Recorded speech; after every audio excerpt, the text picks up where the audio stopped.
after larger, it allowed us in that one place where David just wanted to like unleash. The Scary Monsters was that place. David Bowie's upstairs. And I went and sat near, and Steve came over and he said, David Bowie would like to speak to you. So I went over and sat down and he asked me a glass of champagne, and he said, would you like to be in my video? And I'm like, yeah, oh yeah. You know, I'd had a few, I admit it. And I said, fine. Duffy had basically retired. You know, the studio that we created, the Ziggy Stardust shooting, the Aladdin Sane shoot, the Lodger shoot, this amazing studio that had done so much amazing work in, that was closed. You know, he was hanging his lens up and, you know, going to enjoy life. And David said, hang on, I need some photos done. You're not stopping, you know. He couldn't wait to get a new album sleep going with Brian Duffy, you know, just so he could work with him and hang out, you know. That shows an awful lot, really, that friendship, that creative friendship was very important. And it came to, you know, the zenith, of course, was Scary Monsters.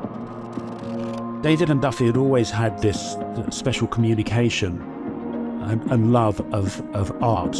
And Duffy suggested to David that he look at an artist's work called Edward Bell.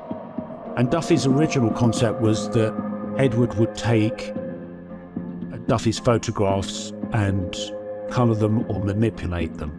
Edward really didn't want to work in that way. He didn't want to use Duffy's photographs and was quite insistent of that he would take his own photographs. The Pyro figure to him was very important. It harked back to his days with Lindsay Kemp. Lindsay was very important to David, helping introduce him to mime, to theatre, to be able to conduct himself on stage. The photographs were very much as if David was performing on stage and he was playing this part of, as he wanted to be seen, the most beautiful clown in the circus.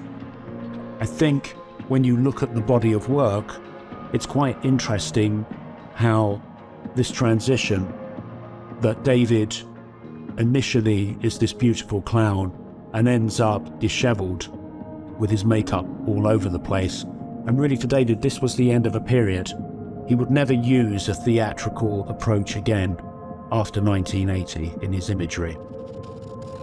Duffy would also, that was probably the last shoot he was going to do anyway, but it also was the last time they worked together, and we weren't quite sure really if it was due to a bit of a fallout to do with the cover, because the eventual cover, you look at it now, and of course you'll see that the Duffy photograph is ripped. You can't even see it.